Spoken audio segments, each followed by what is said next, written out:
What's up, everybody? Geektastic You. Cypher here on Free X Agents Media. I got to set up. You know what? Let me do this one. Let this is the IG versions for if we were doing an IG live. People I could like it. It's like versus battle. We're going head to head, Brian. yeah, true. All episode. No, I'm just. If only we had things we didn't agree on for this episode, but I feel like we're gonna pretty much be on par for everything. No, when they don't, ho ho ho. I'll watch out because you're way better. You have much better linguistic skills than I do. I can't even say linguistic properly there, so like I'm already. It's okay. I can't say a word that you use probably often. I always say it poorly. Statistic. I have a stutter on the word statistic. A lot of people actually do. Weird. There's actually a lot of people in the county, and they just get to the point where they just roll with it. When I was younger, I just said stats. Oh yeah, because you could get away with that easily. Yeah, because I couldn't say. Okay, hold on. Statistic. Okay, if I say it quick, but if I'm just saying it and I say statistic, I stutter. I don't. It's the only word that I don't know why I do that, but it's very weird. No, there's but that's like there's all sorts of like weird things like that. It's like how some people say rum instead of room. You know? Wait, what? Oh, you never heard that? There's people with it's like a double O thing where it's like it's instead of saying room, yeah, they say like rum. It almost sounds like they're saying rum, but you could tell that if someone didn't know English, they'd think they're saying rum, but someone who knows English are like, wait a minute, that didn't sound proper. Were you saying room or room? And they'll be like room. You're like, huh? Oh, one of my friends had that, and I was like, and once I noticed her have it, I started to notice it, but it's not like it's a social faux pas by any means, right? Like it's not like I've just never heard it. Yeah, no, if it's one of those things, it's kind of like that How I Met Your Mother episode where they're like, once you break the glass, yeah, you see it. You'll notice it. I bet you within a year you'll notice it, and it's like it's not a big deal by any means. But like, oh yeah, some people have this like way of saying it, type thing. Rum, jiggle-a-drum. Who knows? What's up? Hey. Supercalifragilisticexpialidocious. Oh man, I used to say that properly. I couldn't say that. Supercalifragilisticexpialidocious. I don't know the words to the song, so I'll just keep on focus. I'm gonna continue doing something geeky. Know this. Supercalifragilisticexpialidocious.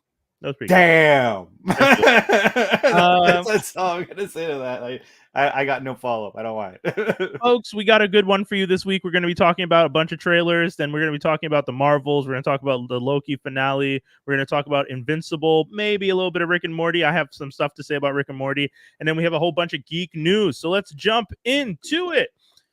On the docket for our trailers this week, I was actually hoping for Skinny to be here. I think Skinny is showing up. I'm not sure, but if anything, we'll wait to add this one, but we're going to talk about Madam Web. Let's start off with, did you see the Damsel trailer? No, what one's that one about? So Damsel is a Millie Bobby Brown, our little Stranger Things heroine, is marrying herself off to a Prince Charming. And but you find out that in this, by the way, I looked up a lot of the details surrounding these trailers, so I'm going to know a bit more info than the trailer gives you. Because the trailer for this one is literally just her in a cave. There's some kind of monster. You hear a little bit of dialogue, and then the song "Run from Me, Darling" by Timber Timber is playing in the background. So the story is that she is a damsel who is marrying off to a prince. You find out that in this family or this town or whatever, the princesses that are marrying off to the princes are used as a sacrifice to some dragon and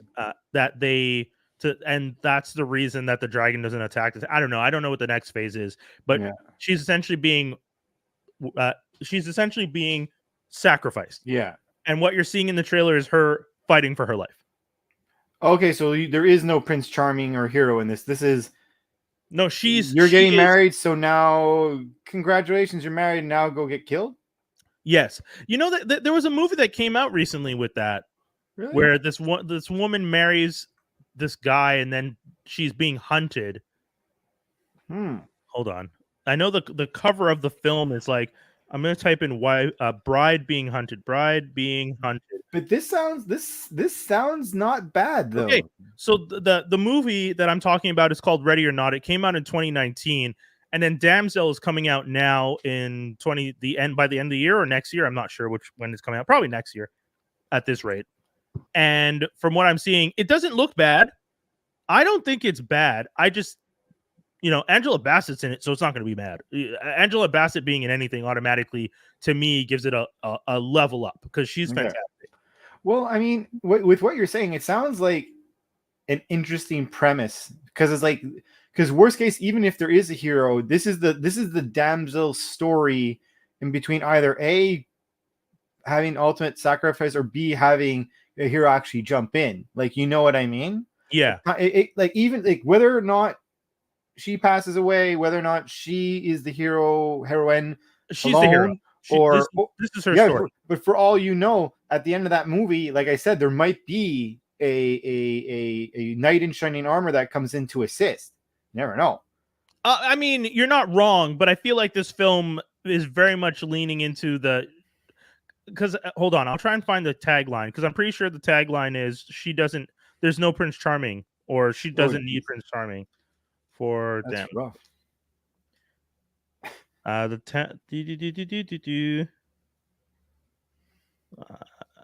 Hold on, Damsel film. Come on, internet with me. Internet with you. I'm just like having in my mind, I'm having like this funny notion, like this is actually some guy's attempt to be like, fine, girls, you don't want our help ever? Fine. How about a movie where we don't help you? Ha ha ha. And then like executives are like, hey, that's a good idea. Why don't we just make her win? And they're like, but no. Yeah, I'm trying to find, because I know they usually have the taglines for the films listed. I guess they didn't add the tagline for this one yet, but the description of the film is: a dutiful damsel agrees to marry a handsome prince, only to find the royal family has recruited her as a sacrifice to repay ancient debt. Thrown into a cave with a fire-breathing dragon, she must rely on her wits and will to survive. Oh, that Prince Charming going to get killed by her at the end. That's yeah, I hope so. It stars Millie Bobby Brown, Robin Wright, Angela Bassett. And that's how the North took over the South, with one woman. Killed that dragon, realized how good she was, murdered everyone else. Yeah. And took that ish over. I mean, dude, for me, the thing with all these movies is, and I think you and I are probably on the same page. I'm okay with a lot of women being the leads in these stories, and I find it really sad that people are so negative with this stuff off rip. And I'm hoping that people give these films a chance, because for example, we're going to talk about the Marvels. I saw the Marvels. I love the Marvels, and I loved it more than the first one. So I have a bunch of stuff to say about that in a bit. And this new Madam Web trailer. Well, I was about to say, you better not be putting them in the same praise that you are the other side, because then I have a problem. Then we have this verses that we're talking about. Yeah. We're gonna throw in, so shout outs to Mark. We got some good Marvel trailers. Mark, we're gonna be talking about these trailers today for sure. If you guys haven't watched them, highly recommend checking them out.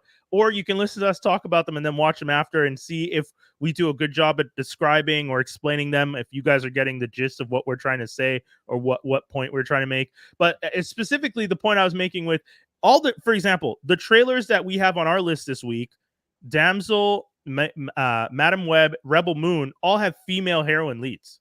Mm-hmm.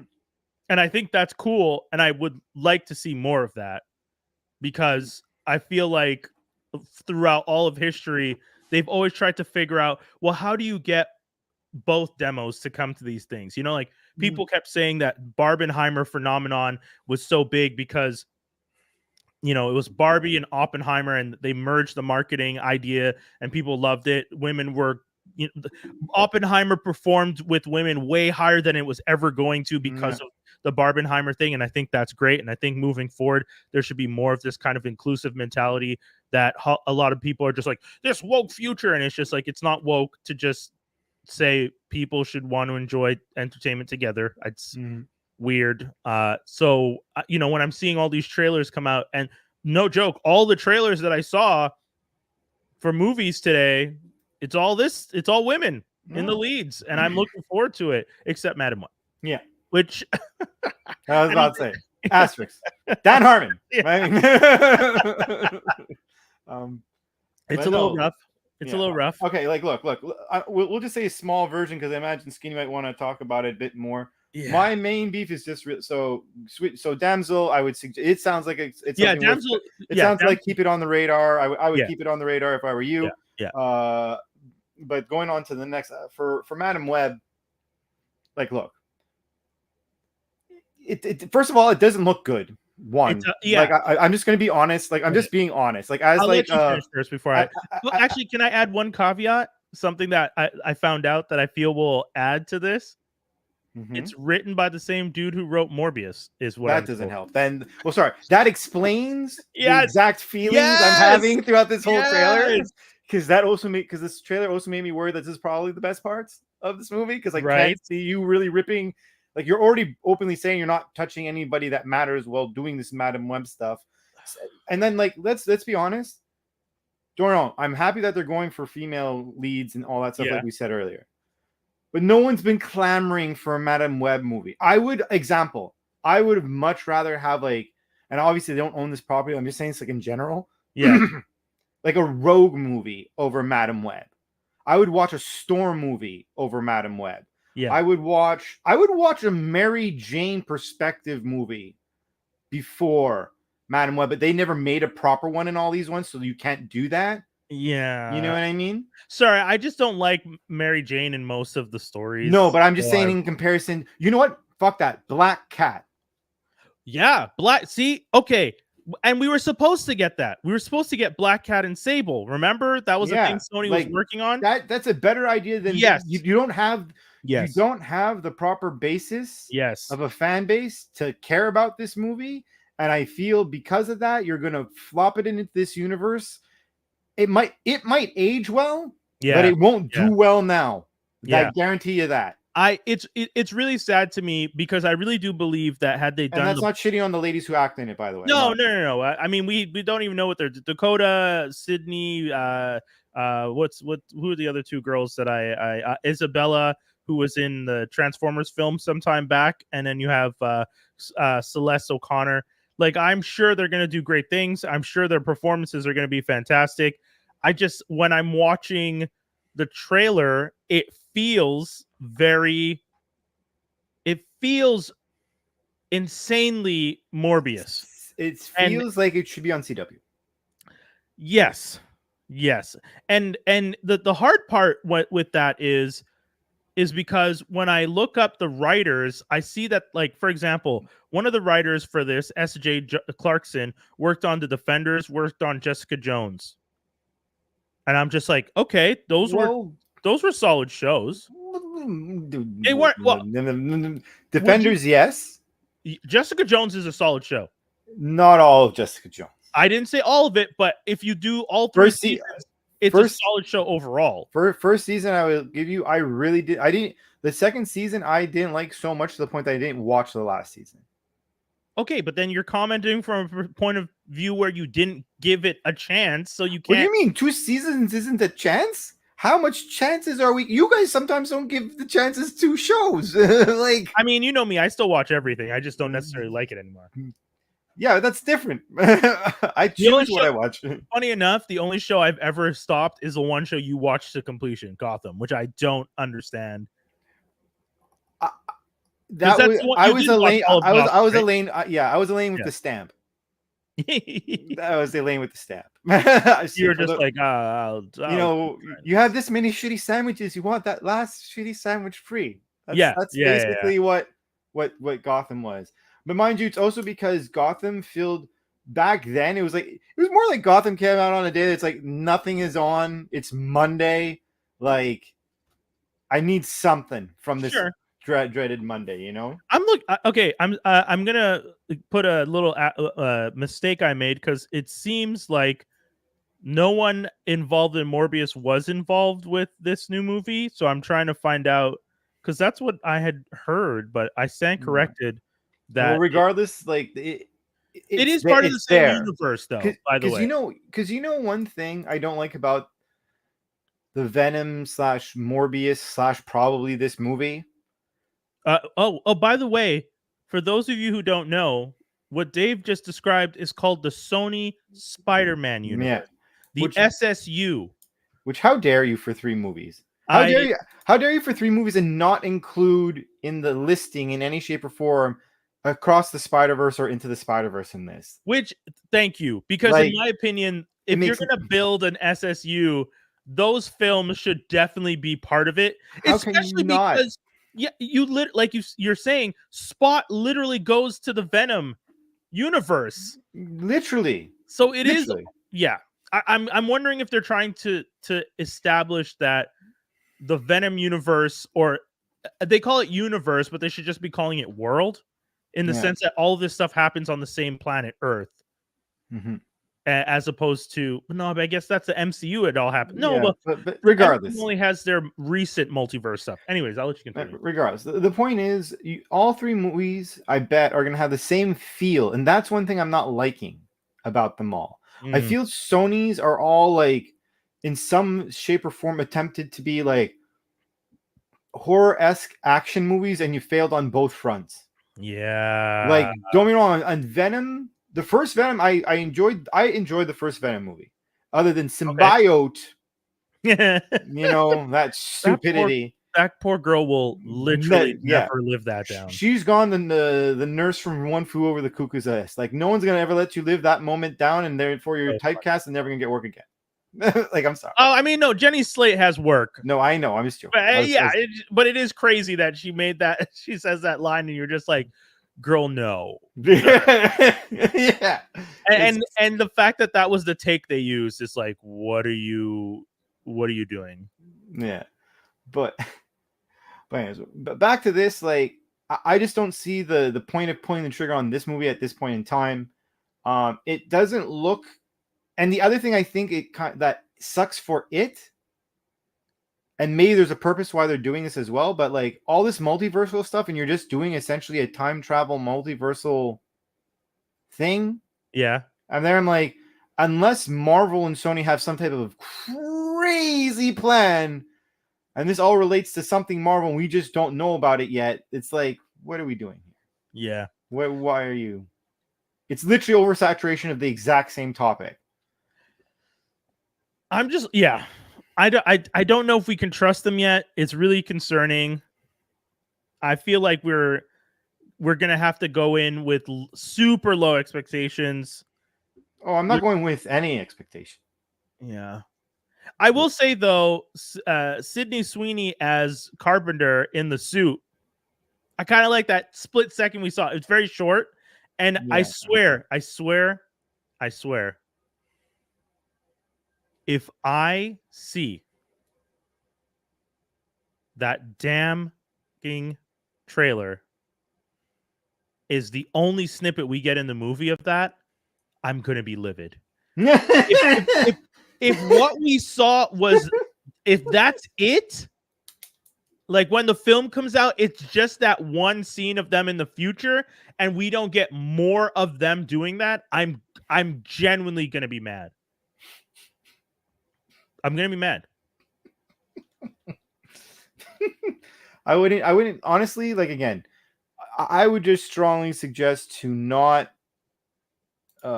put much stock in this movie at all. I would not put this. Yeah, no. Like, I like, you have to set the bar so low, because even at that, like, the back, because one of the reasons why it doesn't make sense to make a Madame Web movie. Yeah. I can understand if you aren't a popular character and they're trying to make you good. Right. But that means usually you have to have an equally good villain that you're also trying to make, or someone who is known. So like, oh shit, they're fighting this person. How? Right. It's like playing Squirrel Girl against Thanos. Right. Why am I want to watch her get pulverized for some stupid reason? She could beat Thanos. I don't even want to go on to it because I'll go on the biggest nerd tangent ever. I don't want to talk about it. It's like how Catwoman beat the Speedsters. Anyways. Yeah. Anyways, so there's no nonsensical things that happen, right? Yeah. But like, you're watching this and like, I'm there. I'm like, I don't even know Homeboy's name, so I don't even, like, you haven't given me. I think Yeah, they may have mentioned his name, his I actual name or something. I At one know point, but that I think Skinny knew it, and Skinny even knew that the character was. He's just like in the comic book. That guy's a good guy, and now they have him as the villain. He's playing Ezekiel Sims. Ezekiel Sims. Anyways, regardless, all I'm saying is like maybe I'm wrong because obviously just one person. Like I could be wrong. Maybe this is a villain I don't know, and he's like the baddest motherfucker I've ever seen.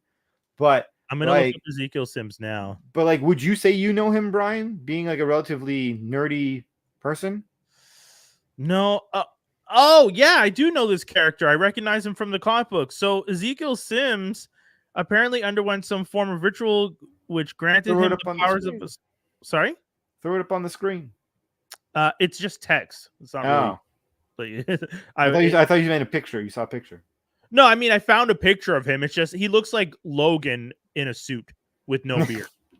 It's literally just like a guy with like it. You know how Puck looks in the Alpha Flight? Yeah. Picture Puck with white hair. That's what this guy looks like. For those of you who are real nerds, that's what this is. If you don't know who Puck is, look up Alpha Flight. If you don't know what Alpha Flight is, look up Marvel's Canadian team. If you didn't know Marvel had a Canadian team, welcome to the podcast. We broke your brain. You can take a break now. Yeah, but essentially he's so Ezekiel apparently underwent some form of ritual which granted him the powers of a spider totem. Upon being granted these powers similar to Spider-Man's powers, he sets about amassing a fortune. He soon learns that being totemic in nature, he would be beset by those of orders higher up the totemic hierarchy. Oh, I get it. So a totemic structure is like a vertical structure, and I guess they're saying like he realized he was never going to be at the top. When Peter and Cindy Moon were bitten by the spider, they were irradiated by particle accelerator. Blah blah blah blah blah. Yeah, I don't know. I'll put it this way. I don't want to be mean to the creator and all this stuff of that character, but I got bored you telling me that. So like, it's not putting like all I'm saying is like. And maybe it's also because of the writer's strike and everything that maybe their marketing got really fucked because we could still be having reverberations of that.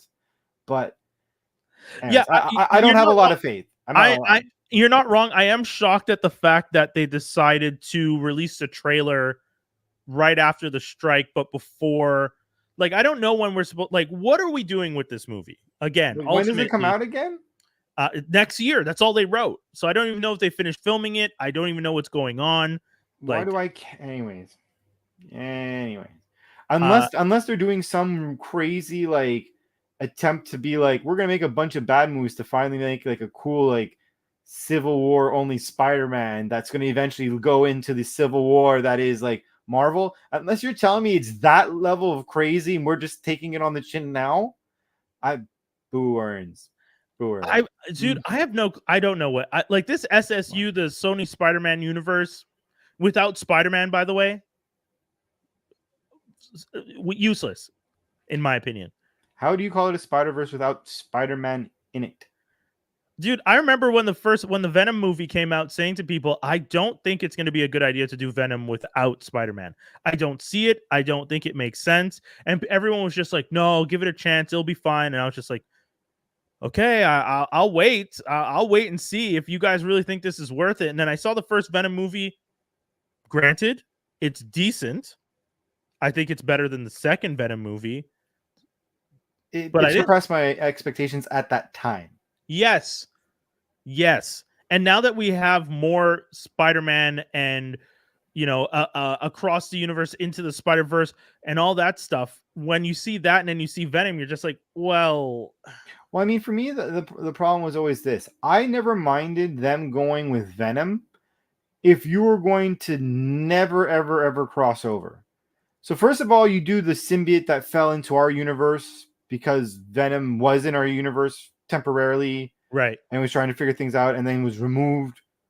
And like, there's some symbiote left over. Like, if that's the only other interaction, in my opinion, after that, it's hard to focus on, like, why is it Spider-Man people? Like, you know what I mean? Like, if you're going to do this, like, example, if I was them, like, it would have been more, I'm not saying Morbius was a bad choice, but like, your execution was so. Morbius could have been a good choice, but how you went about that movie, there was nothing good about that movie. I'm sorry. I wonder how it tested, because if they're doing test screenings of these movies, someone has to be telling them like, "Oh, this wasn't your strongest film." Like doing Morbius wasn't the strong. Like they had to have read the script, seen it, got Jared Leto, all that stuff, film the thing, get the whole thing in. Then you watch it and you see the version you got, and you think to yourself, "This is great. People are gonna love this." You put it on theaters, it's a joke, but then you get hype on yourself because the joke gets so popular that you release it again in theaters where it flops a second time. And I'm watching this thinking, who is the head of marketing and who's in charge and who has the vision? Who's the Feige over there? That's Yeah. my concern. Because the worst part is, at least for the main characters, i.e., Tom Hardy being Venom and Right? Woody Harrelson being Yeah. Carnage. Like, Cletus, I'm yeah. sorry, you're not going to convince me like it was the actor's fault. Like, you know what I mean? Right. Like Yeah, that's that a has fair to be point. writing. Because I'm Yeah. sorry, like, Yeah. because you even saw it with their acting. There was no bad acting by those individuals of what their character were supposed to do. Granted, and I said it before, I do think that I know that Carnage and what's her name do have like a thing, but maybe just didn't come off so strong or whatever properly in that. But because Yeah. I would have done more of a movie. I personally would have done one without her in it, in the sense that like he needs to be crazy alone, because he has to be crazy, like kill people crazy alone, like, you know, Yeah. with the thing and all that stuff. But like, Yeah, like as in like you don't want his motivation to be caring for someone. exactly, Yeah. that's not. I want there to be an establishment that he's effing crazy, Yeah. or sorry, we're past 5 minutes, fucking nuts and off the Yeah. loony Yeah. bin. And you know, the second movie you introduce her, and it's like, well, she's just as bad. She's the Harley to this guy's Joker, right? So Right. like, you know, Right. I think they were trying to do that. Like, it's almost like this one was like, oh, we're gonna go about it how like Marvel does it. They know this, but it's like you're choosing to do some of the, like, with a smaller universe comes more likely than not smaller chances that people know every little bit. You choosing like Carnage, great, everyone knows Carnage, but no one knows his love interest or timeline of his love interest, or how crazy he is. Like, you know what I mean? It's not Yeah. like Wolverine, like, you knowing Wolverine dates Jean Grey, like, you Right. know, Right. or tries to date Jean Grey. It's not. It's different. It's not as Significant. foundation. Like, yeah, it's not as Yeah. foundational for the character. Yeah. Yeah. No. I get what you're saying. I agree. I agree. I think I would have liked to have seen that version. I think I also want I want someone with vision to go in, and I want something that is interesting and funny, but not overly funny. And also, I think you have to establish, is Spider-Man that we see in the MCU part of this universe? Once and for all, you have to or is it a Andrew Garfield Spider-Man part of this universe, or is it Tobey Maguire? Because you have to establish something that makes sense as to why the symbiote had a negative reaction to seeing Spider-Man on TV, and you have to establish this whole Spider-Verse that you're creating, especially with Madam Web, that you're all linked to this web and blah blah blah, to the point where she can see the future through the different webs of the universe. And but you still have no Spider-Man. You're introducing Ben Parker. Adam Scott is playing Uncle Ben. You're introducing Emma Roberts, by God, Emma Roberts playing Aunt May. Or sorry, she's playing Mary Parker. So she's playing They're gonna be in this movie too. yeah, sorry. Emma Roberts is playing Mary Parker, Ben's sister and Peter's mother. That's who she's playing. My bad. I don't know who Aunt May is. We might see what's his name's girlfriend at some point. Why is Madam Web supposed to be related to Spider-Man? Dude. Like, anyway, sorry, I'm really confused by all those extra facts that are like, see, that's all nonsensical. Not like, there's no point sorry, that may know that there's no point to me. I'll let you close this out as last point though. Yeah, like, why even go with, like, you should be again, it just goes back to the comment saying you should disconnect from Spider-Man if you're gonna do this. But anyways, yeah, enough of this. Let's rebel. Let's go to Rebel Moon. Rebel Moon, by the way, tell me about it. I'm super excited for this. This was, and you know, people think I hate Zack Snyder because I wanted the Snyderverse dead. I have nothing against Zack Snyder, I have everything against the Snyderverse. He himself as a director and filmmaker is fine. I don't mind him at all. I have no complaints about his work, except I thought the start, and I'm sure the Snyderverse would have been more interesting had they let him do more things that he wanted to do, like make proper, 2 films and stuff like that, as opposed to having to lump everything together and give us the Snyder cut after the fact. So that to me, just as a caveat off the top, because I know a lot of people always assume I hate Zack Snyder. I don't hate Zack Snyder. And Rebel Moon was a script that he wrote as he pitched to Lucasfilm for a Star Wars film that they rejected. Okay. And I feel like that was a mistake, because this trailer actually looks really good. Rebel Moon to me is everything I wanted in Star Wars for the longest time. I've been saying for the longest time, please God, stop giving us Jedi over and over and over. It's just been Jedi. I'm really tired of it. I don't want them anymore. I get it. I know that the light swords are pretty and they're fun to look at, but at some point you have to say to yourself, they can't be the only focus in this vast universe that they've created. They are so pretty. Yeah, and they're cool. Sorry, go on. No, I'm just saying you did 9 movies. Before that, you had 6 movies. You can move away from it, and we saw that in Rogue One, because there's almost no lightsabers in Rogue One, and the one time you have the lightsaber, it is one of the most beautiful scenes when Vader goes crazy. Well, for me, it's more like, you know what it is? It's not even about not having Jedis. It's about, if there's a Jedi thing that's happening, like you could have plenty of characters who they have interactions with Jedi, but it's always from afar because they're smart enough not to get involved. Like, you know what I mean? Or you could have 2 capers going on where people are like, oh yeah, we're planning because the Jedis in this area are over there because this is happening. And I think you hit the nail on the head, because Rebel Moon feels very much like a story that takes place on the edge of the Star Wars universe, at least as an idea. Because when you watch the trailer, so real quick for those who haven't watched the trailer, it's a story about there was a war, which I imagine would have been the Clone Wars had they done the Star Wars version. And there's a soldier who ends up on getting saved by some farmer and ends up just living on a farm on a outer rim moon. The Empire shows up. I don't know if they're trying to demand they bend the knee or if they want something. I'm not sure. But they essentially leave stormtroopers behind. And homegirl Cora, who's being played by, and I'm just going to get her name real quick, is being played by Sofia Boutella, the Algerian actress who was in Star Trek. She was in Kingsman. She's been in a bunch of stuff. She is the soldier that's living on the land. These stormtrooper dudes. She keeps telling everybody we don't have a choice. These guys are gonna cause a mess. We have to. And she's just really amped and nervous about the fact that she knows what this is. She was in the war. This isn't going to be a safe situation. Them being anywhere near is bad for them. We need to figure it out. And lo and behold, she has to start kicking ass and taking names, and she starts, killing troopers. And then she tells the people, we need to find people to help us fight against them, the Empire. They will come. We don't have a choice. And that's why you get Charlie Hunnam, who's playing a solo character. He's playing this guy named Kai. In the trailer, you see him. He's just I'll help you fight your war for a price. And, you start to see a bunch of other people. She goes and gets General Titus, Jamon Hunsu.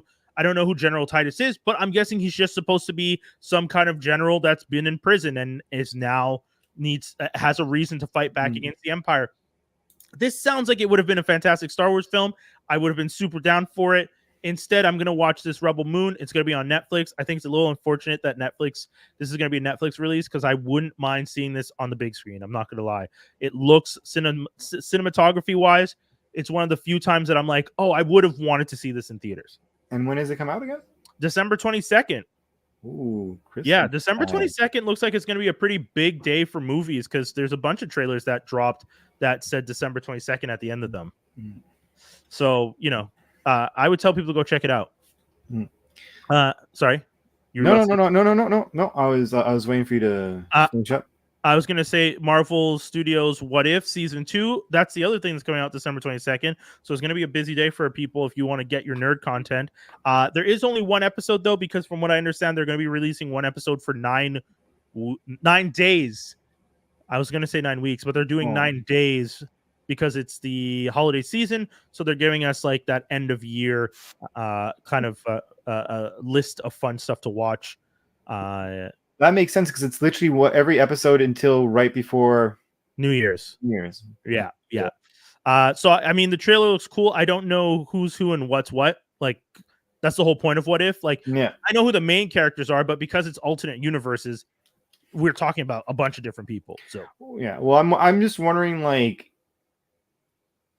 because like What If could really spark a lot of questions in the sense of like. Example, why should not a Cyclops, a Bishop, a Gambit, a Wolverine, a Deadpool, of any one of the Mr. Fantastics or any of those people's villains show up in any of these? Like, you know what I mean? I would see this as I would love to see it. Yeah, I would love it to be like kind of like so nonchalant about it. You know what I mean? Like, you'll get the explanation later. But there's these bad guys.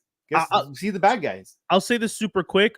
There's also a Merry Little Batman trailer that came out. Go check it out. It's a soft pilot for the Bat Family series that's going to be on Prime. Prime has some Bat content that's going to be coming out. The reason I'm doing that is I want to go back to Marvel Studios What If, because I feel like what you're saying ties directly into the Marvels. And if you haven't seen the Marvels, I'm going to put it up. We haven't done this in a minute, but we're definitely going to be spoiling, because usually we let people we give people a couple weeks or at least a week. This one, though, because the news is so specific to what we're talking about, and because the news is it's important. It's really important, in my opinion, that what we're about to discuss. I think we kind of have to tell people spoilers. Yeah, super big spoilers, because if we're going to talk about both things, we can't talk about. Right. So, and like, it makes sense to talk about, because especially with how that commercial came out. So I'm gonna switch this up to this view. We're gonna add the spoiler notice at the bottom in nice big letters, so people can't complain. We are letting you know in advance right now. We are going to be having spoilers. We are going to be discussing something. Spoilers. I'm leaving that on the screen until we stop talking about it. So if you're watching this and you don't want the spoilers, you can skip until you see that Marvel's spoilers disappear. Yeah. Ready? Cool.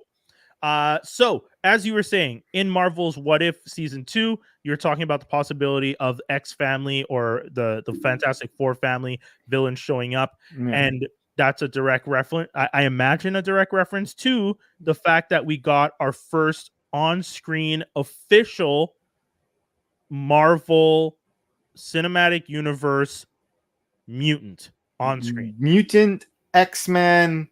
Well-renowned, like, he's been the center of so many important stories. So like, anyone who had a bit of a nerdism in them, they know what was going down. One of my most treasured panels in comic book history is with this man. Uatu and Beast are speaking. Well, not speaking. Uatu comes, the Watcher, by the way, for those who don't know, comes and sees Beast and says, essentially, "You are a disappointment for everything he's done, because he did a whole bunch of time travel shenanigans and things have been really bad." So, but folks, Kelsey Grammer's Beast, not in but CGI'd, not him in the makeup.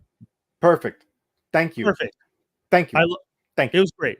It was one of the few CGIs where I was just like, "Oh, this looks good." We haven't had good CGI in a while. My friend, like, so when we were in the movie theater, right, we were just in a scenario where me and like my old, out of the people that were there, my oldest friend on top of like the oldest person I used to geek out with, we just happened to be like one of those like opposite sides of the group in the theater.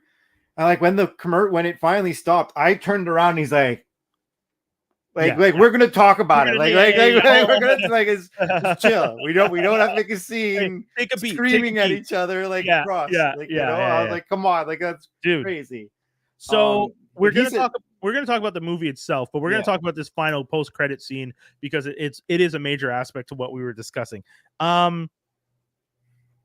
Beast shows up. So I'm not gonna explain the context of how Beast is there until actually I don't even have to.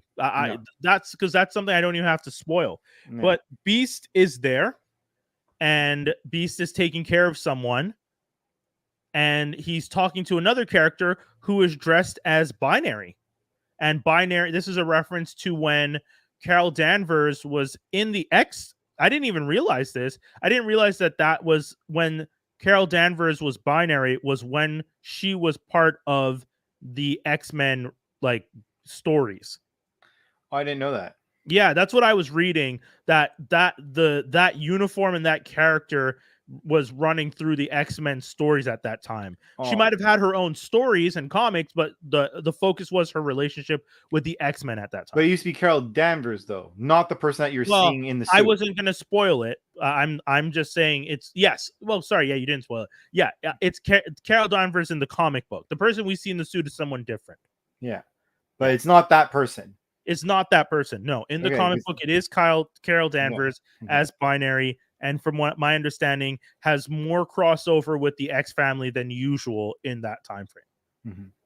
So at the end, for me, it's like you see that. First of all, I'm just so happy that they also decided to go with Kelsey Grammer if they were going to do the CGI, because you're like they put a hint of Kelsey Grammer. Did maybe you not like Nicholas? Huh?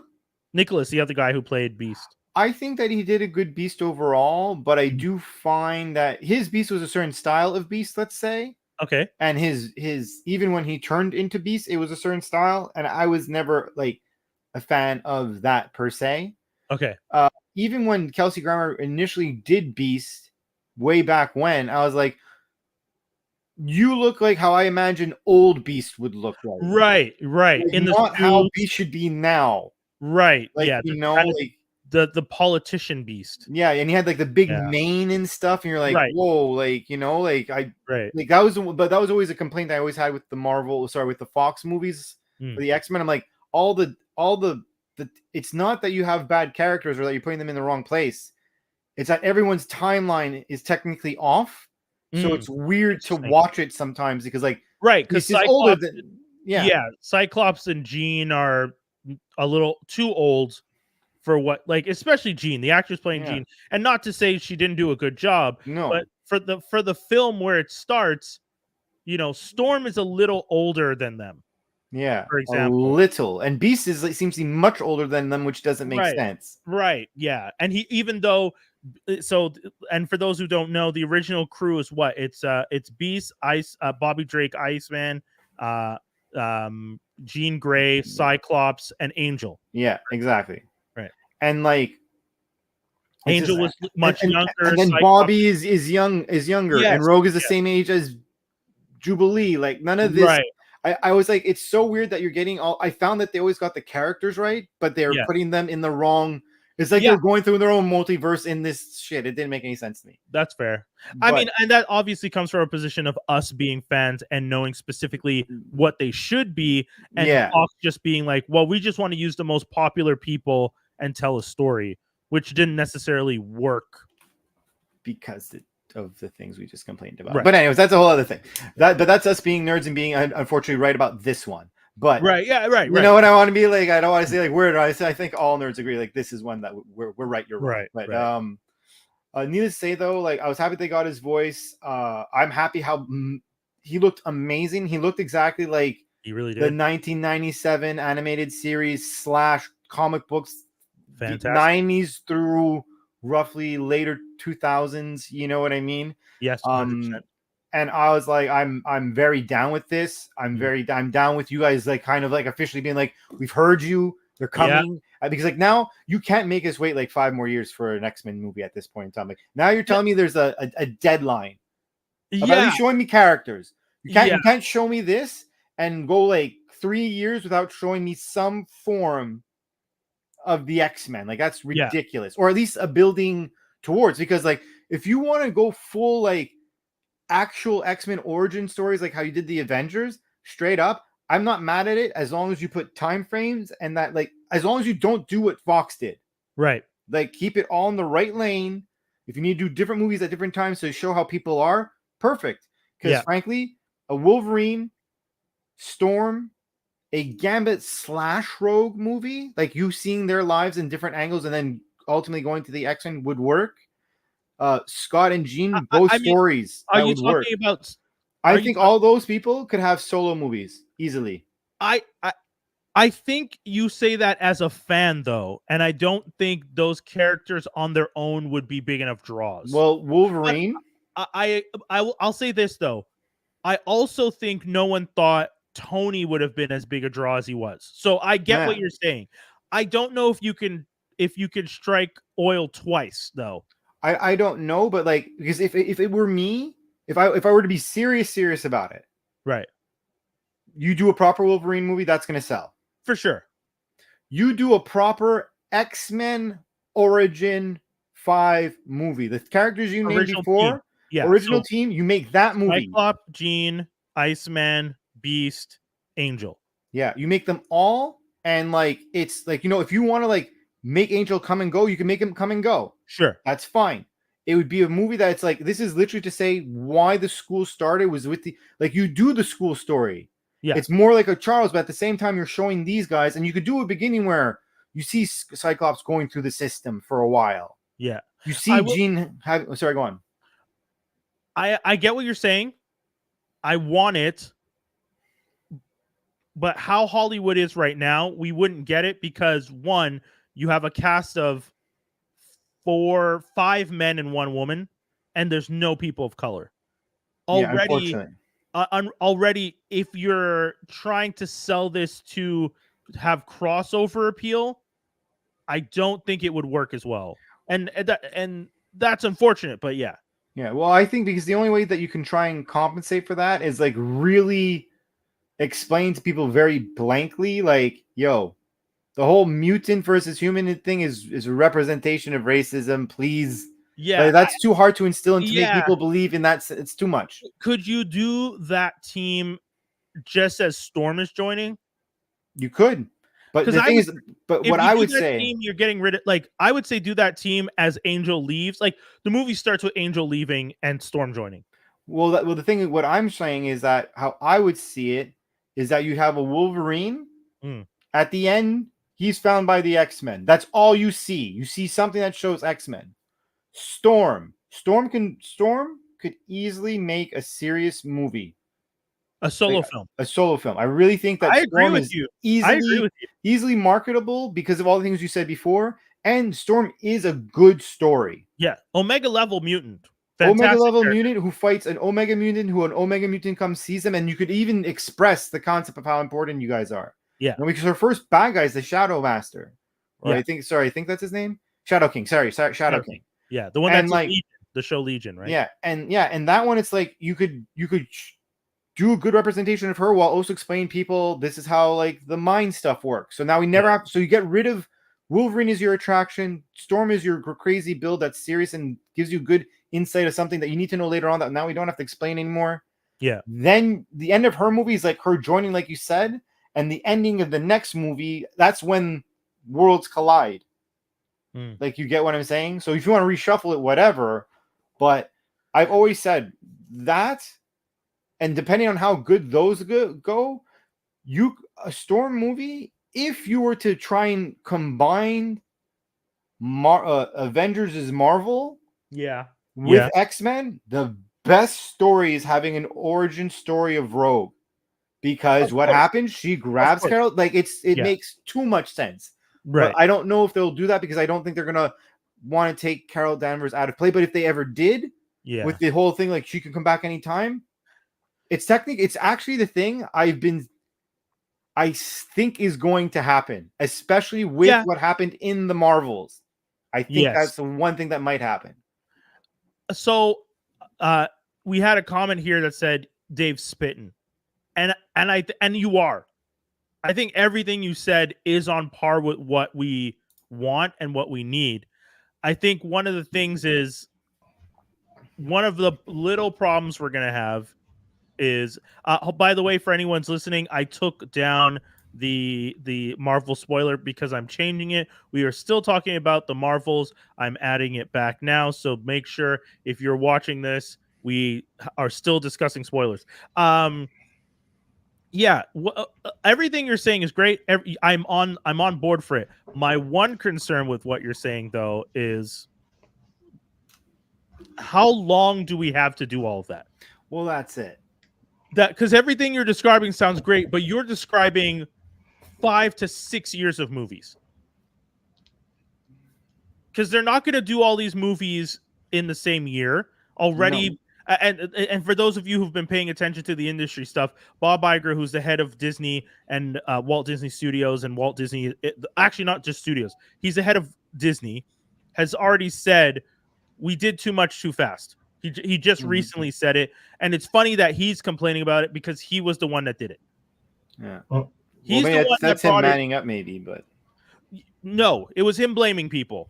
oh, okay, he was doing it and blaming. Okay, yes, sorry. yes, he's very much making it seem like what he's doing is just like he lit something on fire, walked around the building, came back and said, "Why is this on fire?" Because he full on years ago gets Lucasfilm, says I want to do a Lucas project every year, a Star Wars project every year, does all that stuff, asks for the big ramp up for Star Wars, asks for the big ramp up for Marvel, then leaves as the head of Disney, becomes a chairman on the board or whatever, puts in his boy Chapek. Chapek does a bad job because he tries to over deliver.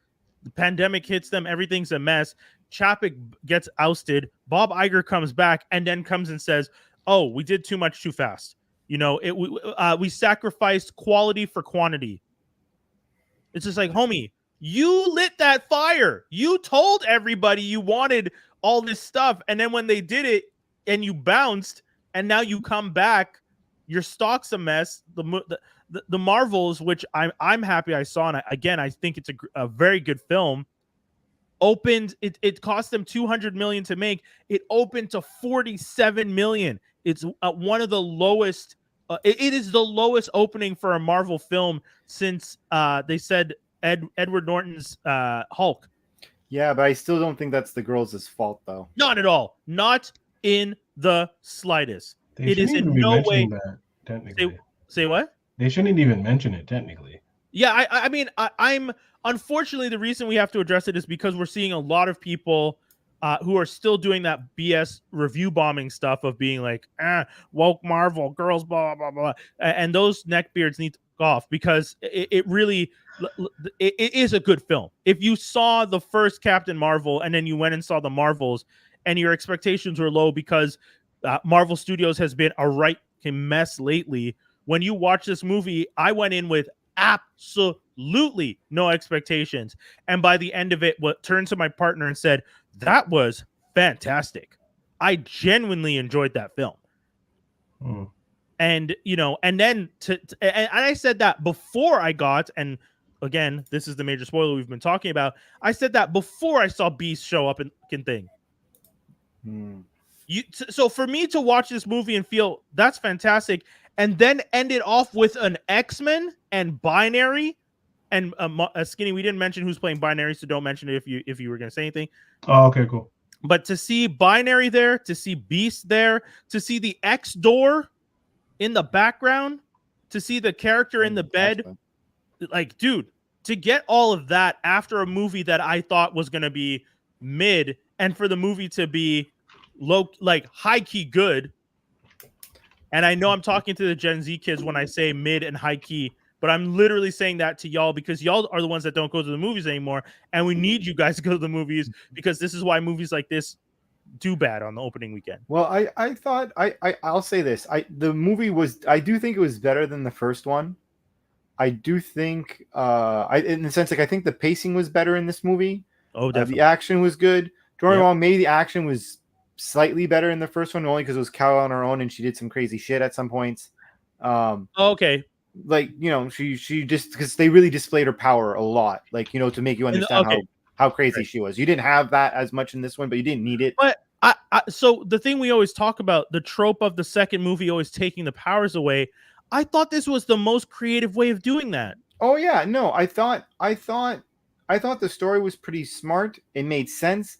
I'm happy it tied. It tied. I find it did tie loose ends in some people's things that they were going through. Some of their like it answered what's next for Rambo. It answered like how does Miss Marvel get the other band, or who has the other band, or what's going on, because I didn't want that to be like a whole season. Like I don't want it. I don't want it. I don't want that. I didn't want that to be a trope season 2. I much preferred this than that, having that type of a trope season 2. I do think it's Kamala Khan's the character, but I forget her real name. The actress. Oh, Iman Vellani. Yes, she did a great job of being like, I'm kind of the center of attention because it's really because more my power than the rest of y'all, but I am the youngest and I am the comedic relief. Like her balancing act, I was very impressed as such a young actress. I was like, dude, wow. I wrote in my review on Letterboxd, because I have a Letterboxd account. You guys can, it's at Brian Holiday everywhere, so you can look it up.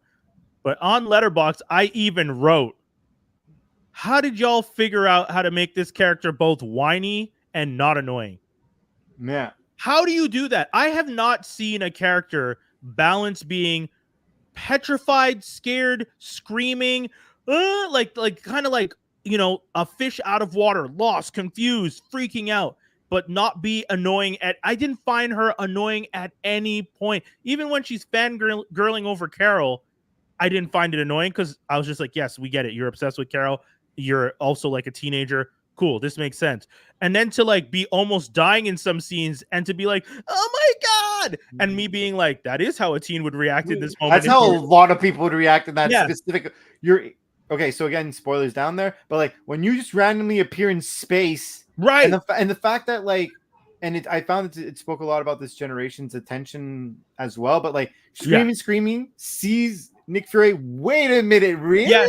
What are we doing here? Yes. And then like the realization, like, okay, I'm still kind of fucked, but like, nice. I feel good now because you're there. Yes.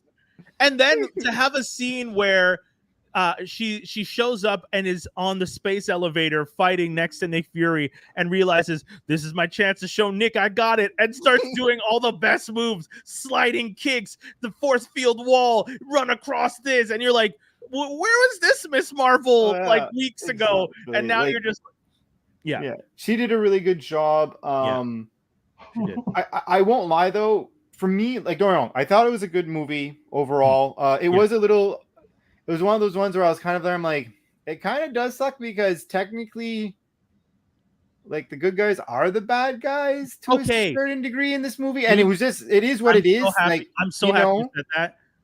I will say this: the only problem I had with the film was that the villain didn't make me care about their plight the same way other villains have. For example, Killmonger made a lot of sense. Even if he was doing it the wrong way, when Killmonger was talking about, y'all stole this, y'all did this, I'm going to try and make it clear. When she said essentially the same speech, you did this to my people, you took this from my people, everything you did led to us into complete darkness. We are as a people, we don't even have atmosphere in the air, we don't have water in our oceans, the sun is blotted out. And I'm just like, damn, that's bad. I don't give a fuck. Exactly. Like she said it, and I didn't care at all what she was saying.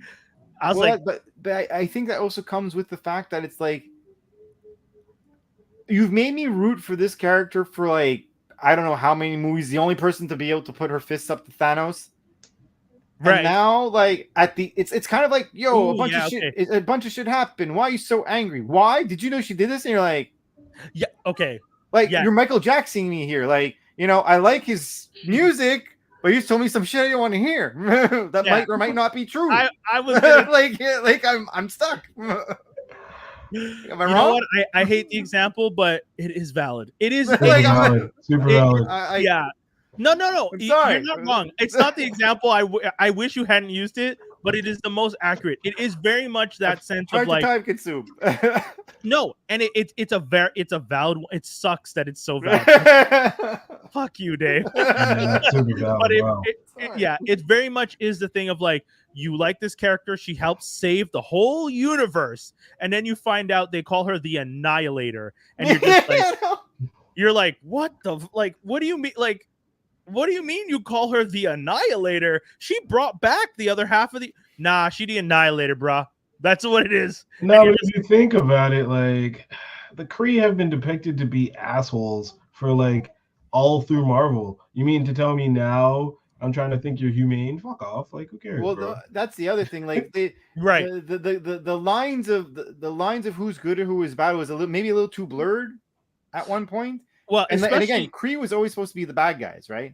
Now I understand why they were the bad guys, because they splintered off and they had no goddamn water on their home planet. Sure, right, I mean, this makes sense, but that's yeah. They were the bad guys before that stuff happens, and then they were even more bad. Even worse. Yeah, exactly. You don't do worse after you like. Come on, like it's kind of karma. Well, this is like trying to. Oh man, I was gonna do another bad comparison. It's like trying to fight anger with anger. I was gonna use those words. And I know it was going to be a bad thing, but it's like you can't use it. You can't do. If you just do the same thing that someone else does to you, you're just going to go down the rabbit hole of shit. You're not going to get up. An eye for an eye leaves everyone blind. We know the line, like that's the thing. So when you see them going for revenge, and at the end, you're just like, okay, so y'all want this revenge. You're angry. You're going to show up, and then you're just going to. Dude, the scene where they're supposedly negotiating in good faith with the Skrulls. And for a fact they're trying to kill the Skrulls. And then you're like, it's like, nigga, I know you out here trying to kill the Skrulls. Why are you pretending like you cool? And then to blame Carol for why, like, but can we be honest here? That's like a dog. Like, you know how you have a dog and you're trying them to not, like, let's say, bite a wasp nest, and you keep trying to stop it, and then it just like goes real buck wild on you, and you're like, you know what? Bite the wasp nest. Let's see how good you feel. You feel too good. Sucks pretty bad. Your fault. Now can we fix it? They basically forced them to do that, and you fucked up because you're not supposed to go with them. Because I just thought it was pretty nasty. I thought it was pretty nasty the way Darbin played the Skrulls. Because she made it seem like, oh, you guys sent the Annihilator after us. It's just like, what are you talking about? We didn't send nobody after us. We were in the room. You were in the room with us. We were talking to you. When do you think we went out and got the Annihilator? What are you talking? And like the acting of it, of her being like, you betrayal, and like doing all the drama, and being like, we'll give you time to leave. And you're like, wait, so you had this plan all along. It just so happens that Carol messed up in this moment. But what was the plan going to be if she didn't show up? Y'all were just going to turncoat and keep looking like the bad guys. Because we are assholes. Yeah, dude, they would have just kept going until it was like, oh yeah, so lights off. And so's your lives. Like, crazy. Like they were just like, now we don't have to do that. So in case they do upheaval and survive, they're not gonna be angry at us. If anything, they'll be stupid enough to join us, and we'll put them on the front lines. Like, wild. The Kree, they're not good people. yeah, they're not. I gotta say, we managed not to spoil too much, so I feel like. But I will say this though. Yeah, I was gonna say, I'll let you wrap. One last thing. It was a good movie. Like, I enjoyed it. Right?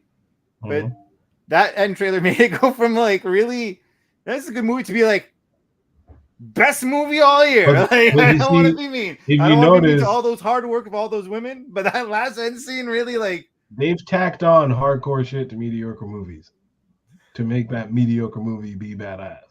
If you think of end credits and some of the more end credit scenes, they've been tacked on to some pretty shit movies. I mean, the best example I can think of that is the end of the last Transformers movie, where when you find out G.I. Joe's coming, and you're just like, holy shit! Like, exactly. Wait, what? Again?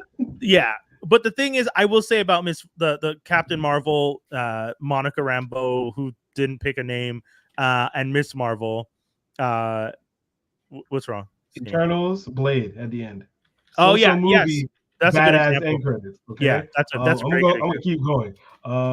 There is Iron Man 1 and the Avengers. That's cool.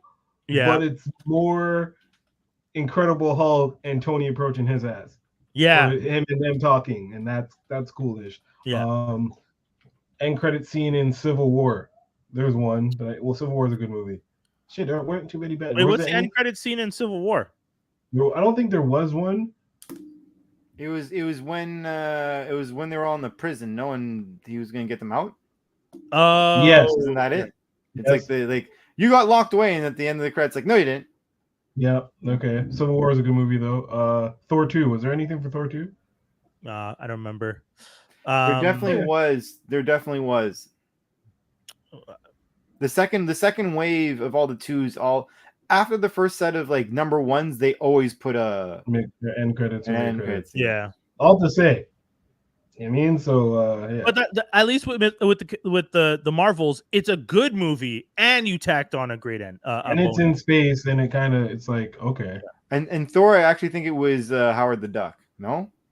Yes, might have. Oh yes, because they drop off the stone. Yes. Yeah. And Howard the Duck is in the cage. Yeah, that's pretty crazy. Howard the Duck exists. And then we see him in What If, which we talked about. So which that also looks really good off the corner, but like we'll see, because now this one makes it sound like they're like he's openly saying all these alternate realities will collide. And it makes me wonder if What If is, and now we can go into the next thing, and I'll take off the scroll because we're finished talking about the Marvels. But in the What If trailer, I'm wondering, and I know Feige said it's hard to do, but is it linked to the Loki finale? Because the Loki finale is telling us that, I'm the god of stories now. Yep. Which you know, I think ultimate purpose or whatever it's called. Yeah, glorious purpose. So, quick question about the whole Loki thing, and I want to know what you guys weigh in on it really quick. I'll go quick. Right. So, all those universes are going whoop, whoop, whoop, whoop, right? Okay. Yeah. Falling apart, you mean? Yes. Yeah. And I'm to believe, this is my whole hunch, but why do I feel like what Loki did is at the end of all this shit? At the end of everything. Yeah, he does. Well, sorry. He allows it.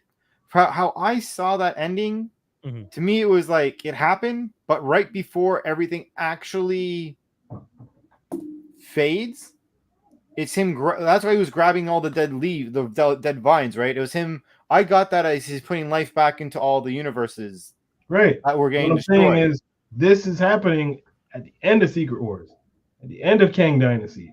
You think this is the the end of phase 5 or 6 or whichever one we're in. Them niggas lost. This is the end of the equivalent Infinity War, is what you're saying. Yeah. And if so, then it's kind of weird because we know the end. Yeah. But it'd make more sense. But you see how they did it with everything being a loop. What makes them think? I mean, it would piss people off. Yeah, because you're doing it. In my opinion, you'd be doing it too early. You do Loki finale, and then we're gonna get 20. Dude, the last movie from this whole Kang Dynasty stuff is supposed to come out in 2027, in 3 years. I'm just saying, 3 years is a long time for people to forget, and then at the end of the movie, just goes white, and then things are just normal. Miles Morales, who we'll see in that movie, and all that others, is gonna be in our universe, and people be like, "What the hell happened?" And you're just gonna be like. And then what? You put a post-credit scene of Loki pulling the vines from 4 years. It's just straight up Loki sitting there. I would hate that. If I'm in the theater, if I'm in the theater, with their loops, I don't know. Yeah. Well, said it. Man came out and said, "How long are we gonna keep doing this?" And Loki's like, "What makes you think we haven't done this before?" So it's kind of like that. Right. Well, I think Loki's gonna become like a watcher in this. Loki will be the watcher in the Marvel U. In the sense that he's going to have his oversight over everything. I'd much rather what I said, which is horrible, than what I think they're doing, which Loki's bringing the multiverse Avengers together, which I really don't want. Well, I mean, with a grain of salt, but Tom Hiddleston said, he supposedly showed up on the Tonight Show and made a comment and said, this has been a great ending to my 14-year run as Loki, essentially implying that he's done with the character. Yeah. Which would be gang. I'm down. Yeah. Well, because sorry, go on.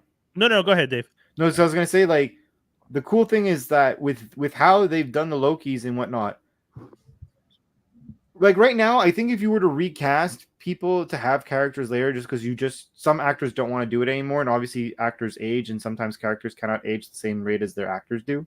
Right. Like, it would be completely fine if they recasted Loki. You know what I mean? Because they could be like, you look different. Yeah, you look different because I'm the fucking Time Lord now. You also, we know there's variants, but I'll say this: if you're gonna have the ending flash back to Loki on the throne, you have to use Hiddleston. You can't recast for that.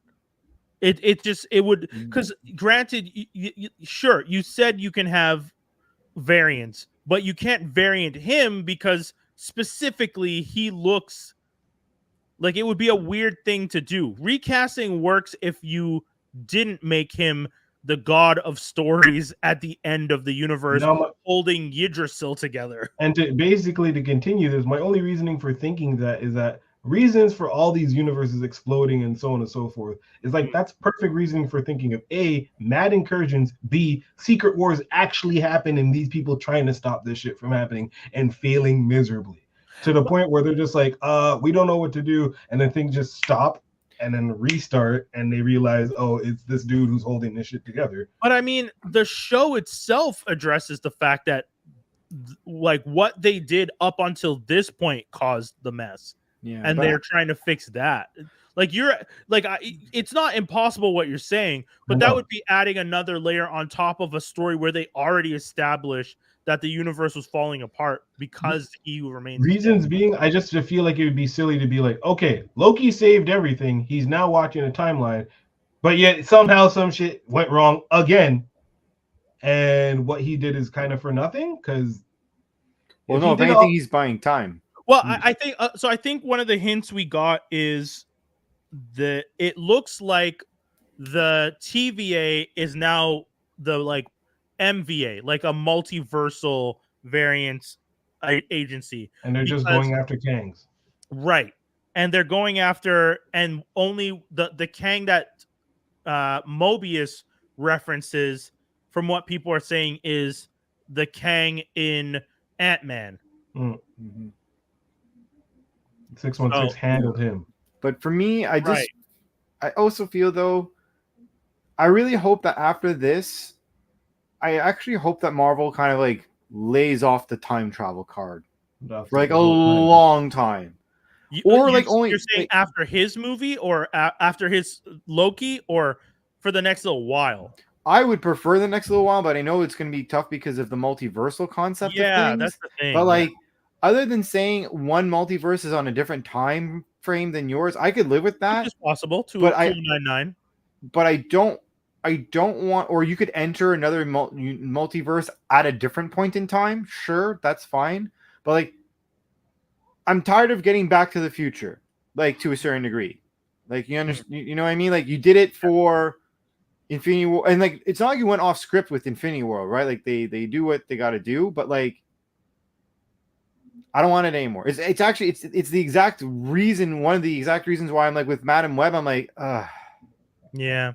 Like, there's been too much of this time travel stuff, like Adam Project, like all, like, not just in Marvel Lane, right? Like, you're capitalizing on like a concept that's going, especially because they're using two different types of time travel. Yeah. In the Infinity Wars, they explain it as you create branches and like that's it. Like, all three of us are here right now. We've lived our lives up until this point. If we went back somewhere, that is still our future. We are just in a different point in the timeline. And then we come back, we're coming back to our future where we are still as we are. We can't go back and come back to a different timeline like Back to the Future. Yeah. That's not how time works in Infinity Wars. But it is how time worked in Loki, which is kind of the wild thing. Yeah, the only reason it worked like that is because they were inside the TVA, is what they were trying to say. Yeah, but for me, it's just like I do hope that whenever this whole dynasty and all that stuff is over, it's like let's put the multiversal like time trial, because I find it's also very rampant even in comic books, and it's rampant in a lot of things lately. Well, and isn't it like it's ever since Deadpool too with Cable? Like it's yeah, it's you even have it going as far back as that, right? And like and you know that you're gonna have it in X-Men. It's gonna be one of those stories that's eventually if you're gonna do it properly. If you do X-Men properly, you do have to do Days of Future Past at one point in time. But the beautiful thing about they don't have to visit that again. But that's the thing. You technically don't have to. You can make it one movie. You can make it contained. That movie was that good where they don't actually have to. No, they don't. They don't. Again. Oh, okay. Yeah. I thought you guys were saying they should do it. I was I'm saying they shouldn't. Okay. But if they do contain it to like one movie, do not make it a trilogy bull crap. Like I don't want to see it. I'd rather have Bishop movies than that. I agree with you. Don't do it. You don't need to. Why don't do it again? Don't repeat movies you've already done with Fox. Yeah. No. Just acknowledge those as part of a multiverse. Unless you're fixing them. Like if for example, you have to fix they have to fix Bishop. Bishop was like nothing. Fix Bishop. But what do you mean? Are you saying you're saying to redo the movie, or like do a proper introduction to him that might not represent that character at all? But again, you've already introduced variants, so it doesn't matter. If they're doing what I think they're doing with the X-Men, they won't have to do any of it because technically we've already seen it.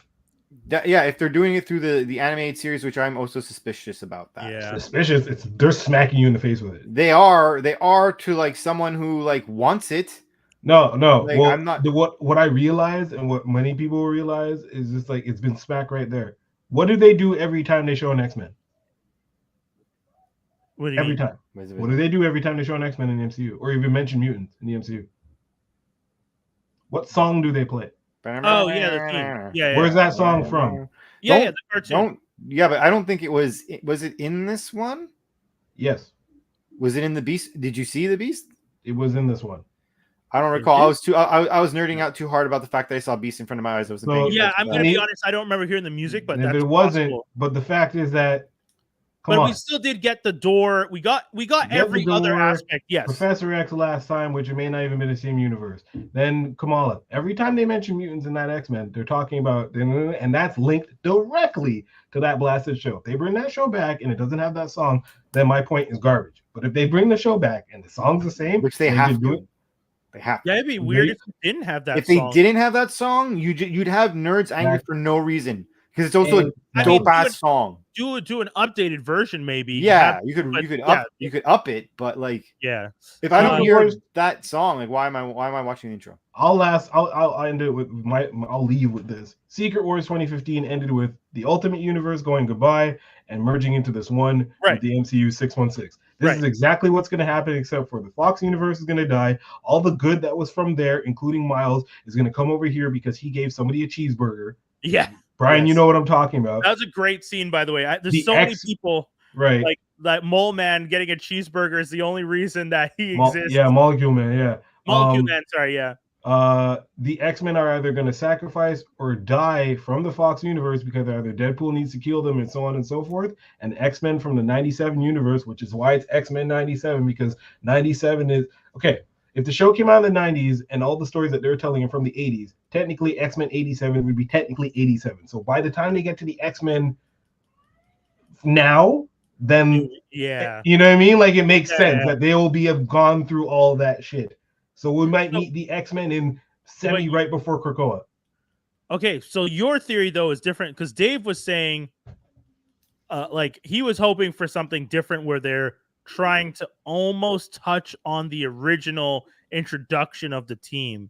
But you're saying all that has already passed, and we would be getting up to the Fall of X, not Fall of X, the Fall of X. Yeah, because that's like they both. He didn't confirm it, but he kind of winked at it that they're basically covering Fall of X and Mutant Massacre in X-Men 97 season 1 and 2. Anyways, it's all speculation, but I think the thing that can be acknowledges that it seems to be pretty obvious that like that show, I think that show, maybe not all the episodes we watched when we were kids, but maybe the episode, like you should maybe watch whatever seasons come out before any more X-Men appearances, I would be wanting to watch the show just to be like, is there a comparison or not? Because if it looks in this scenario, if it looks like a duck, it talks like a duck, smells like a duck, like, then go for it. I'm just saying, look at Ahsoka and look at Rebels. That's all. If you want, I completely agree with you. No, that's what I'm saying. I completely agree with you. But like, again, you have to see it first. Like the only hope you have now is that yes, they look the same. That's not enough. That's not the only hope I have. Why would you continue a show from 30 years ago? You don't. Dave, just listen real quick. It's not spec. Just listen. Why would you continue a show from 30 years ago to not implement it into your movies when you're talking about multiverses? That's all I'm saying. You are saying what that of an intelligent person who thought things through would do, and don't have the pressures that who actually had to make the decision had to deal with, nor the anal work that had to happen just for him to get the song down. Right? You're 100% right. You're right. Again, once I see it. I think, Dave is saying, because Dave, you want it. You're just saying because you don't trust them. I don't want to do that to myself. Maybe don't hurt me. Dave right now. I have anxiety issues on my own. I don't need this. Don't hurt me no more. Which is the problem, because like I keep saying, I'm calling for Feige to be removed, not because I don't like Feige, but because I think he's done enough. It's time to move on. And the fact that Feige's last whole plan ends in 2027, to me, and I said it last time, I don't want Feige in charge in 2028. So Feige better be stepping down at the end of 2027 with his last project. Everything's going to get delayed because we're going to talk about it in the news in a second, but he should be their Stan Lee. He is their Stan Lee. He is essentially like in 2028. Oh, like he just does cameos in movies and people. Well, like you get called on to get, you're consulted. There's no way you're telling me that Stan Lee, that they only said come here and read these lines. For sure, they asked him questions about stuff. Sure, all sorts. He's the legend, so you for sure do the same with him. That's all. Just so that going into the next segment. Love that music. Geek news and rumors. That beautiful theme is back. Oh, why is it playing a second time? It's so good. You said you loved it, and it was just like, play me again. So the first thing I'll mention is, because we've been talking about Marvel so heavily, Marvel Fantastic Four movie cast Last of Us and Mandalorian star Pedro Pascal as Reed Richards. I put that in the rumors section of the news because it came from a rumor source where a lot of people are picking it up, but Daniel RPK, to me, just had solid intel before. Doesn't mean everything they say is 100% confirmed. So I don't know. I feel that to be a little odd, because I feel like he already has Last of Us, which I don't know. Because I don't know if that character is the character. Like I don't know how long Last of Us is and whether or not his character survives or does not survive long term in that video game. But a little bit of a spoiler for people if you haven't played the video game. If they're doing the second game in 2 seasons, he's likely at the beginning of season 2 for the Last of Us show, but he wouldn't be there for the whole season. Okay. But I don't think that would. I don't know if he'd have time to take over as. I also don't want him as Reed Richards. Bless him, dude. But like, look, he's a great actor. So a few things. Great actor. I don't think he can't do a good Reed Richards. I'm just saying probably do a great version of Reed Richards, but I still don't want it. Like I don't want him. I respect you. You have a very nice catalog. Give it to somebody else. Sorry. Yeah, that's all it is. And I don't think Disney. I don't think because Disney and Marvel obviously are codependent. Disney obviously also having the bigger hand, right? Because someone would argue, well, he's not coming back for the last. Apparently, one of the news is apparently he's not going to come back for the 4th season of Mandalorian. That's like some rumor I read. Okay, so that's a rumor, but I found the articles that was the source for the site that posted it, and I don't know why they decided to cut out a bunch of stuff from the original source. But the original source explains he might not be coming back physically, but he was doing voiceover work. Oh, then that's fine, because if anything, he'll come in and do randoms. If there is a scene with him that he has to take it off But whatever. also, Like, if he never takes it off because he's sticking to the religion, guess what? That's fine. Just have him do voice work. Why do you need Pedro Pascal on set to just wear a helmet and not see his face when you can ADR it in later? That's fine. Yeah, because don't get me wrong, I also think he did a really good job with his body language, but that's, I think, it's a lot easier to mimic that than acting. Heads up, homie. Half the time it wasn't him already, by the way. Well, then even though at that, then there you go. You know what I mean? The guy that's in the suit is the guy that Jaws was talking about last week, Lateef, who's going to be in that the Mark Wahlberg movie, the family plan or whatever, where he's being hunted because he's former FBI, CIA. I don't care, but that we already know that for the purposes of the story, the guy in the suit hasn't been him for a while. There's been a bunch of other guys, and the only times you needed to show his face, you did it. You had him with Bill Burr sitting in a station, took his helmet off.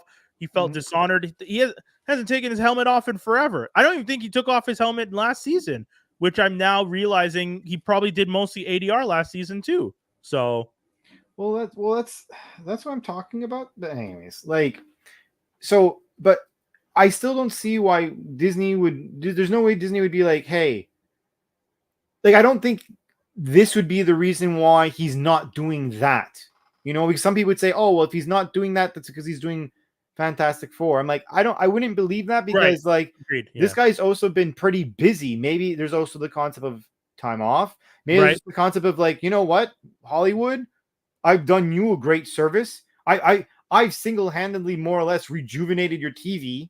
I don't want to be like that, but his seasons of stuff have obviously mattered, right?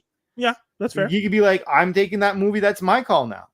Yeah, I'm doing my Nicolas Cage movie about me, which he's great in, by the way. Yeah, he does a great. Yeah, and continuing with Marvel news, and continuing with discussing who we were discussing before, Kang, Destin Daniel Creton, I guess Cretton. Creton. I know. I am. That's how I would read it. Creton. Ouais. Mais pas Creton, as they know in Quebec. Creton is something. It's a spread that you can put on. Anyways, doesn't matter to you, non.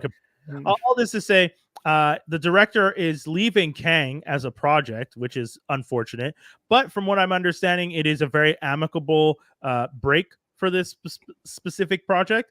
The one thing I didn't like in the Deadline article, which got the exclusive, was, and I don't know how you're going to feel about this line, but Creton is currently busy on the Marvel Studios Disney Plus series Wonder Man, which he co-created with Andrew Guest, who serves as the showrunner.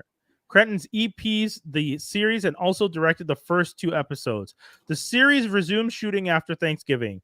Wonder Man will be under the new Marvel Spotlight series banner, which are shows that are standalone series and not part of the greater Marvel Cinematic Universe.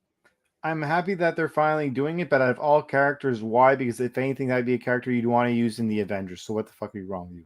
Exactly. I don't. You're supposed to do that about if Luke Cage didn't already have a movie and you're going to do something like that, that's the one you do because he's at such a low level. It doesn't matter what the fuck is happening. Yeah, do the low level people who aren't major event. And don't get me wrong, Luke does eventually climb up. He becomes mayor of New York recently. Whole bunch of cool stuff happening. Love it. But it works. But if in the timeline of where we are in the MCU, he's not there yet. Not even close. So, and it worries me when they say this Marvel Spotlight series banner, because is Daredevil going to be this? Are we essentially going to get Daredevil split into 2 9-episode seasons that's not connected to the MCU, but we got a variant version in the Spider-Man movie because you just want to seeing this line makes me nervous about what they're doing. And I know they already know they messed up because they put too much on the table and they overdid it, but it just seems like weird decisions. I don't know. What else do we have in news? Deadpool filmmaker Tim Miller to work on adapting a sci-fi comic Alien Legion, which is like the French Foreign Legion set in space. They are trying to create their own space opera with this franchise over at Warner Brothers. Again, good luck. That didn't sound. I don't want to be. You know what? It didn't sound that sincere. The reason I say good luck. The reason I say good luck is because one, Warner Brothers is okay. They've been messing up left, right, and center. Warner Brothers Discovery is bleeding money. They have been, and you guys can look up all the trades. You can look up Zaslav. You can look up Warner Brothers. This is nothing new. I'm not spinning a tail. They are in a bad place. 12 of their DC movies are going to Netflix because they needed the money from Netflix to cover bills. I've heard people say on podcasts that if Zaslav and crew could sell the furniture to make money to pay bills, they would. Things are bad. These guys have a lot of debt. They end that. Hell, even the Wile E. Coyote versus Acme thing that they did recently. Sorry about that. That's fucking annoying. The Scooby-Doo movie and the Batgirl movie. 3 movies that they've tried to write off so that they could save money. Pissing off the industry as a whole. I've read articles where people are talking about how you can't keep a meeting at Warner Brother now because Warner Brothers, people are canceling on them left, right, and center because they're like, why would I make a movie for you, get to the finish line, and then you guys decide this isn't worth it for the advertising and marketing money, so we're going to shelve the project. I wouldn't go to you. I would if I was a writer in Hollywood and I had a project, I would never go to Warner Brothers right now. No. Not right now. And for all the people who might have overall deals with Warner Brother, I hope your overall deal has some clause in it that guarantees your project gets made because Zaslav doesn't care.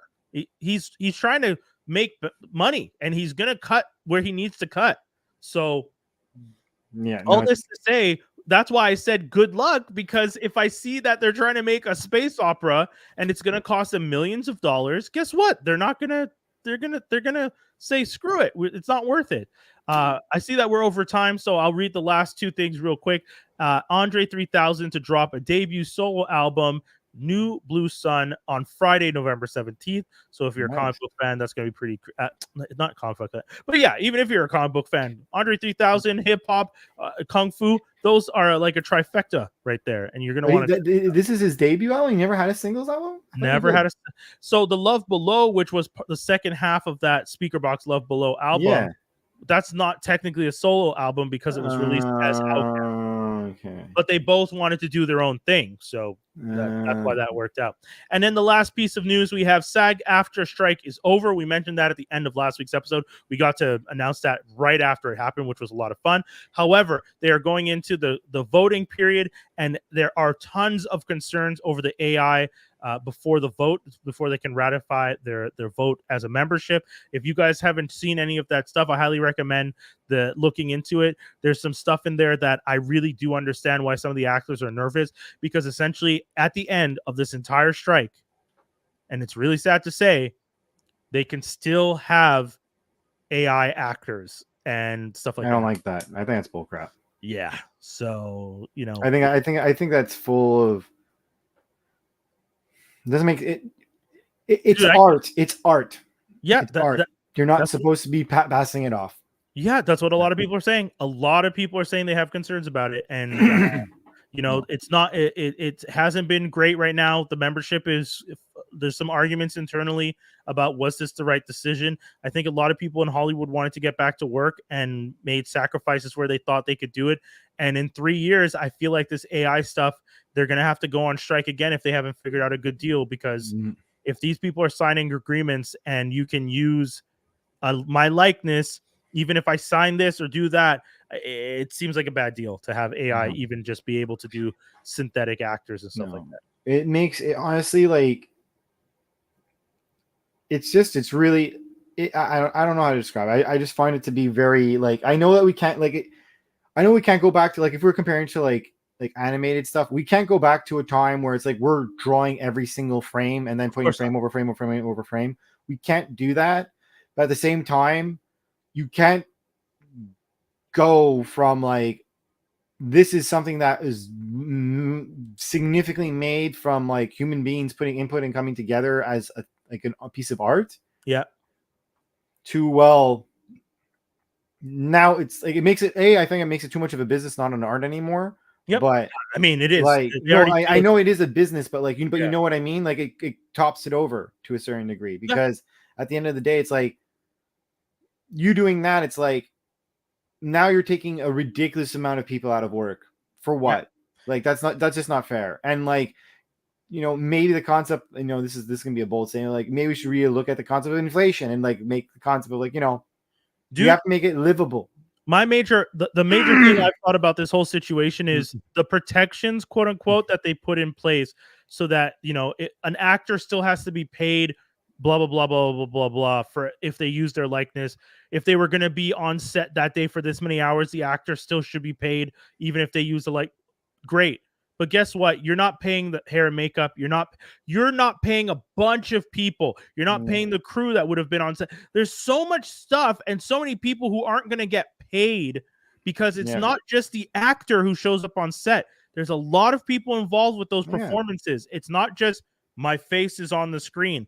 Everything behind the screen and all those people that work to make this moment happen, that chain of events, quite vast. they're not getting paid, man, and that's where I'm concerned. So yeah, dude, it's a complete valid concern, and like, and then the problem is it's going to actually become to a point where there'll be like directors or producers that are going to end up going to these film execs and being like, I want this to be done properly, and it's not proper. And like, I'm not even talking about the concept of the pay concept, right? It's going to be shittier. Yeah. Like the quality of it in itself will be shit. I mean, it'll be shit early on. Will it be shit forever? Probably not. I still have concerns about who gets paid though. Yeah. But yeah, no, I get what you're saying. We got to wrap up. It's been a fun one. To everyone who's been tuned in for the whole episode, we appreciate y'all. Mike K, Omar, Mark, J Logic, and friends. And you know, Lee J, all y'all for tuning in to another edition. If you guys have any comments or questions, you can always hit us up on our socials. You know, we have it literally in our tags. So at Brian Holiday, at Merc_Witta_mouth. You can hit up Skin Deep MTL and Action Figgy Skinny. All that stuff. Don't forget to check out all the podcasts and all the content we have available on Free X Agents Media. That's at FXA Media on YouTube and Geektastic Cypher on Twitch. And that's the whole show, guys. We had a fun one. Peace, everybody. Peace.